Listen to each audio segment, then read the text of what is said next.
High Marshal Thorol's voice resonated through the auric-domed hall of the Sphere of Worlds, his 3 pale eyes fixed on the gathered delegates of more than 200 spacefaring species. 4 of his imposing arms rose in unison, calling for silence among the murmuring representatives. Order! Order in this grand assembly. He glowered at the current subject of debate. Humans, yet again. This time, though, Ambassador Sural, you have the floor. Present your findings regarding the humans' recent expansion endeavors. Ambassador Sural, a slim, regal figure with sea-green scales that gleamed under the hall's floating lantern orbs, rose from his seat. While most of his kind, the Ophidians, were prone to warlike posturing, Sural had gained renown for his rational approach to diplomacy. That reputation placed him here, tasked with gathering every scrap of intel about the humans. "Esteemed delegates," he began, voice resonant with the melodious undertones common to his species, "human colonization efforts escalate at a speed we have never recorded. They have terraformed 15 dead worlds in the past standard year alone." He paused, letting the weight of his words sink in. Their technological progress defies our conventional models of how civilizations evolve. Our predictive algorithms cannot keep pace with them. A ripple of disquiet spread through the hall. A representative from the Taurian collective, their crystalline exoskeleton pulsing in alarm, spoke up. "But the Orion armistice still holds, does it not? They are technically confined to their designated sector." Ambassador Sural's serpentine eyes narrowed with concern. "In principle, yes. However, their survey ships grow bolder. They venture dangerously close to the Taurian Rift, territory our fleets use for resource extraction. Commander Nyrax of the Ophidian Defense Wing has filed multiple reports of their scouts infringing upon our mining sites." A booming voice thundered through the chamber. General Kroll, one of the Ophidians' most decorated military commanders, stood. His scale plates bore the scars of 1,000 battles. Those insolent primitives. They crawled out of their cradle only a few centuries ago. What right did they have to probe our dominion, which has endured for millennia? "But," said Shaw, though Sural bristled, he maintained a tactful calm. "Need I remind you that these primitives accomplished in 5 generations what took most of us thousands of years? They adapt with astonishing speed." General Kroll scoffed. "They also exhibit arrogance beyond measure. They believe the void is theirs to chart as they please." Before Sural could respond, the chamber's emergency holocom array flared to life in the center of the floor. A shimmering figure manifested, Commander Nyrax. His light blue scales were nearly white, betraying the stress he was under. "High Marshal Thorol, we have a grave incident to report." Thorol leaned forward, all 4 arms clasped before him. "Explain at once." Nyrax swallowed hard, his face contorting with shame. "We intercepted a small human vessel in the Tarian Rift. They refused to leave. We followed protocol and fired warning shots, but their shield matrix malfunctioned. Our barrage struck their engine module. A human child was in that section. She did not survive." A stunned hush enveloped the hall. Sural's gaze scanned the many alien faces present. Shock, indifference, and even scorn danced across them. Few, if any, seemed to grasp the gravity of what had just occurred. "Her name," Commander Nyrax whispered, "was Amina Lee. 9 Earth years old." A shaken delegate ventured, "Surely, the humans will understand it was an accident." A hollow laugh escaped Sural's throat. "You think so? You truly know nothing of humans. We just took the life of one of their children." Chok's hands came up. Before anyone could reply, every communication device in the hall chimed in jarring unison. Across the central holodisplacer, a message blazed in crimson script. "You took our child. Now you will learn why humanity is to be feared. United Gaia Council, speaking for all humankind. Cyril closed his eyes, the reality hitting him with full force. The Ophidians ruled much of the sector for 5,000 years, yet in one heedless act, they had roused the fury of a species that never should have been provoked. Commander Nyrex replayed the footage for what had to be the 100th time, sitting alone in his cabin aboard the Ophidian flagship Razor's Vigil. The human survey vessel, barely larger than a standard cargo shuttle, drifted just inside the Tarian Rift. Its identification read, Deep Space Research Vessel Lease Registry. Gaia. He remembered how his own recorded voice had come through the comms. You are infringing upon Ophidian territory. Withdraw immediately, or face consequences. The reply, though calm, held an undercurrent of indignation. This is Dr. Robert Lee of the Gaia-based Quantum Frontier Program. Article 5 of the Orion Armistice affirms our right to study gravitational anomalies here. Fury had surged in Nyrex's chest at the notion of these humans daring to cite Ophidian laws back at him. So he had followed standard procedure. 3 plasma bursts meant as warning shots across the vessel's bow. But then fate, or perhaps human science, intervened. Their shield matrix flickered at precisely the wrong moment. The plasma salvo struck the vessel's engines dead on. The next frames were a nightmare. Amina's in there. Dr. Lee's frantic shout still rang in Nyrex's ears. An explosion consumed the engine section.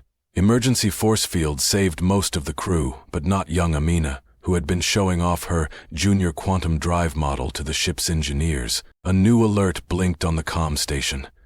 The sphere of worlds demanded a status update, seeking any hope of reassuring themselves this was no big deal. General Krall himself, Nyrex's direct superior, had waved it off as an unfortunate mishap. But Nyrex had seen what the average delegate had not. The mother's wail upon finding the remains of her child, the father's eyes gone dark with unimaginable grief as he sent the coordinates of the tragedy to Gaia's military headquarters.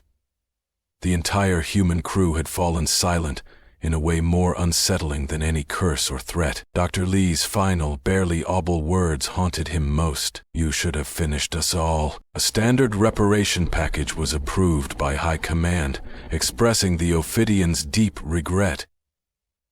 That same night, just before Nyrex's rest period, his personal AI displayed a galaxy-wide bulletin.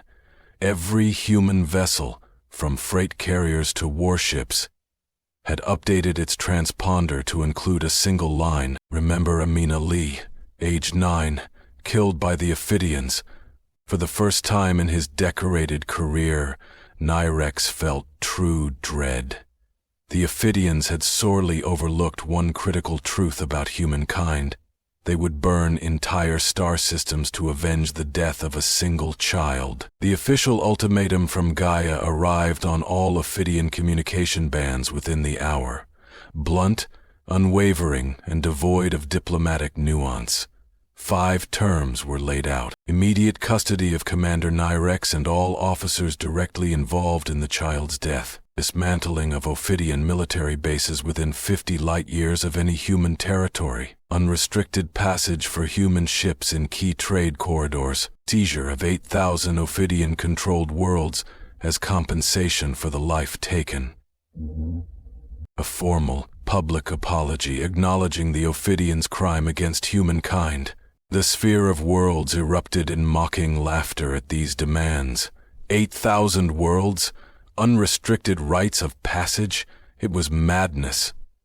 The Ophidians had commanded space for millennia, fielding fleets of unimaginable firepower. If they seek war, General Krall declared, then war they shall have.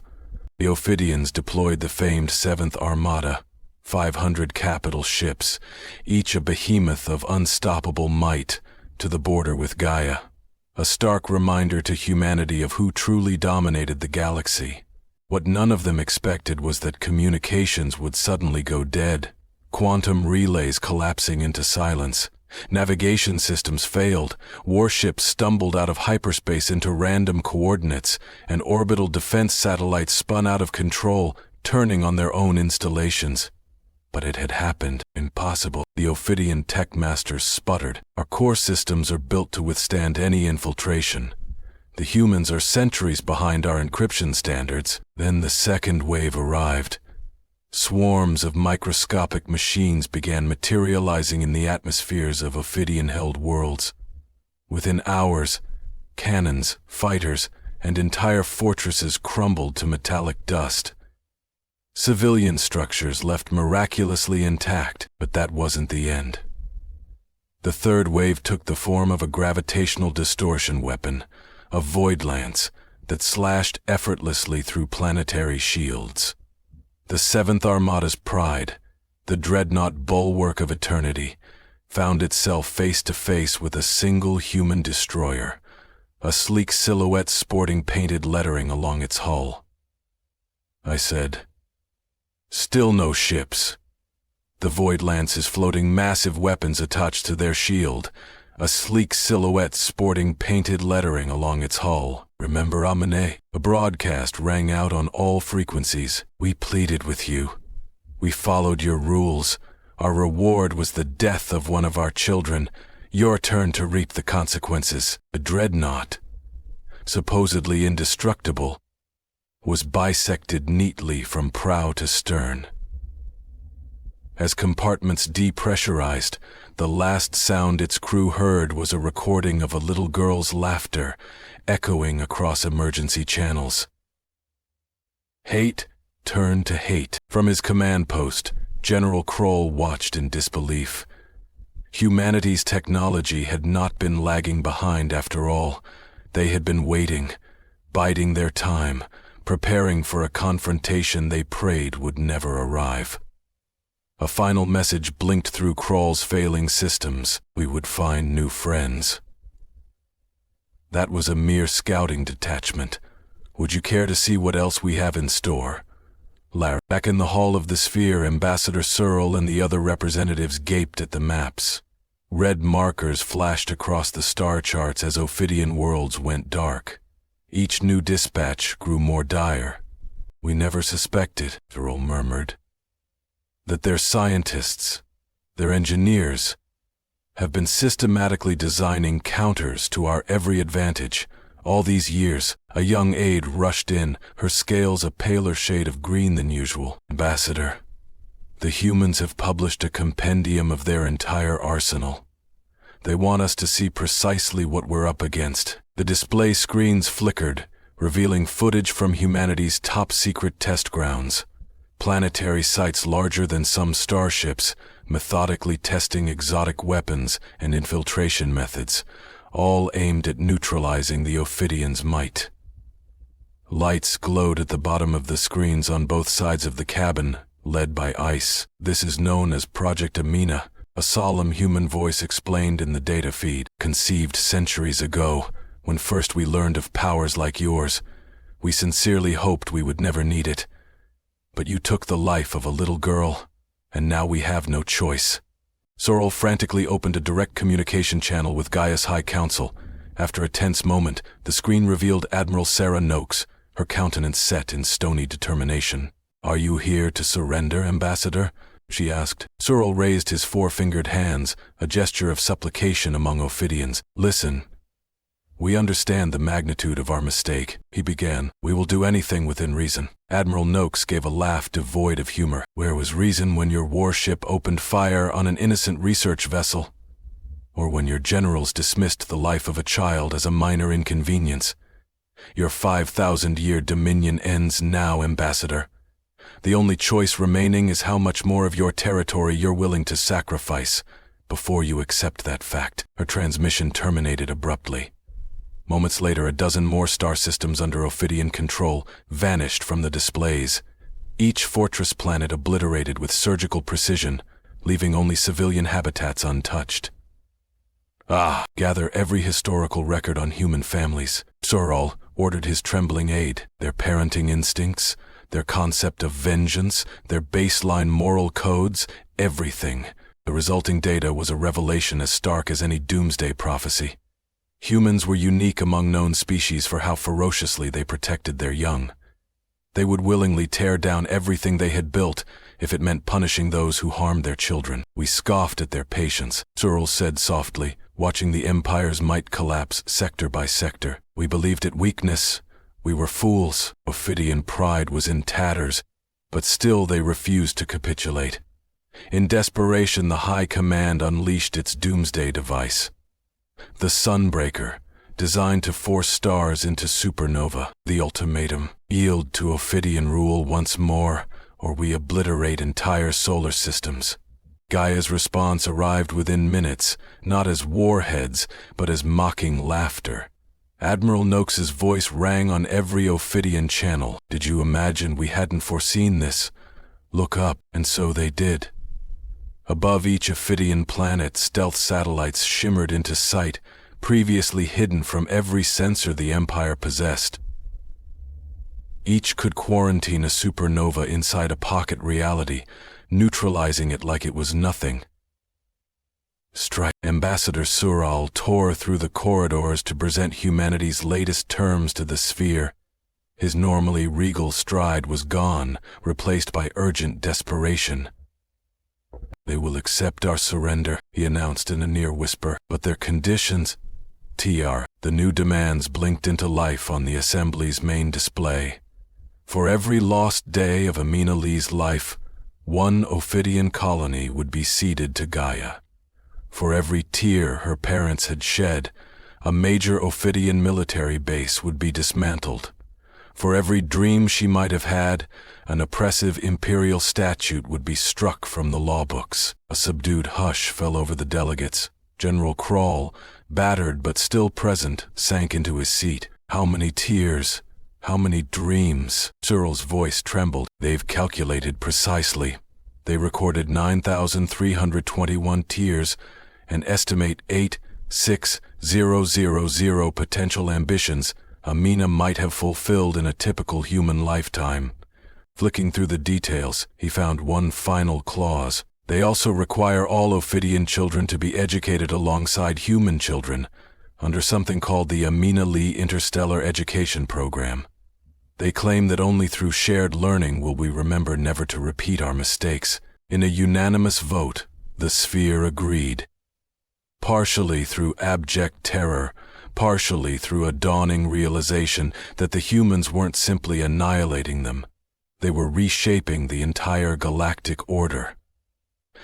Your empire reveled in ceremony and tradition above progress or empathy. At the final message from Gaia, you believed yourself eternal. But you ended one child's life. One child, because your arrogance told you that life was meaningless. Now, the galaxy moves forward on a principle you failed to grasp: protect every child's future, no matter the cost. 100 years later, Ambassador Sural stood at the center of the unified Concord, an egalitarian assembly where representatives of all races sat side by side in circular formation. Gone were the towering columns and shining statues of Ophidian triumph. In their place were open spaces for children of every species to learn and play. We flourish now, Sural addressed the assembly. Our children study together in facilities once used to construct warships. Our scholars collaborate in laboratories where doomsday weapons were once designed. And throughout the cosmos, said Damien, a large holo display shimmered to life, revealing the Amina Lee Memorial on Gaia, a simple, life-sized projection of a smiling 9-year-old girl, ringed by real children from countless alien races. Our entire society has been reborn, Cyril continued, because humans taught us a lesson that cost us dearly. We believed we were indomitable. We learned too late that a single child's life can topple the mightiest empire. He gestured to a new star chart showing thriving trade routes and cooperative scientific projects in regions once scarred by war. But remember the price we paid. We took Amina Lee from her family and sparked a cataclysm. The humans could have ended us outright, but instead, they chose to remake us. The walls of the conquered hall became transparent, revealing the cosmic expanse dotted with vibrant trade lanes, research outposts, and newly minted colonies. Its trader lands close to the religious artifacts more than the research outposts and newly minted colonies. Soral closed his eyes. On a balcony nearby, he spotted a human boy and a young Ophidian quietly chatting. The Ophidian child clicked in amusement as the boy explained some new game involving stepping inside chalk-drawn shapes on the ground. "Ambassador," called the human child, raising a friendly hand. "Want to join us for Hopgrind?" The Hopgrind asked. For a moment, time itself seemed to slow. Soral recalled an era when Ophidians ruled through intimidation, never stooping to share anything with a lesser species, let alone a game. Now he felt a warmth in his chest he hadn't known was possible. The safety of survival was returning. When he tried to smile, "I'd be delighted," he said, stepping closer. As he chalked out shapes with the children, he swore he could almost hear a distant echo of Aminali's laughter reverberating through the stars, not out of vengeance, but in joy. The Ophidians had committed a crime, but in the aftermath, the entire galaxy learned a profound truth. A society built on fear and arrogance can fall in an instant if it dismisses the life of even one child. Humanity's greatest strength was never simply their technology. It was their willingness to defend the innocent at any cost. And in the new epoch of interstellar unity, that lesson would endure as the guiding principle, ensuring no child's dreams would ever again be deemed insignificant.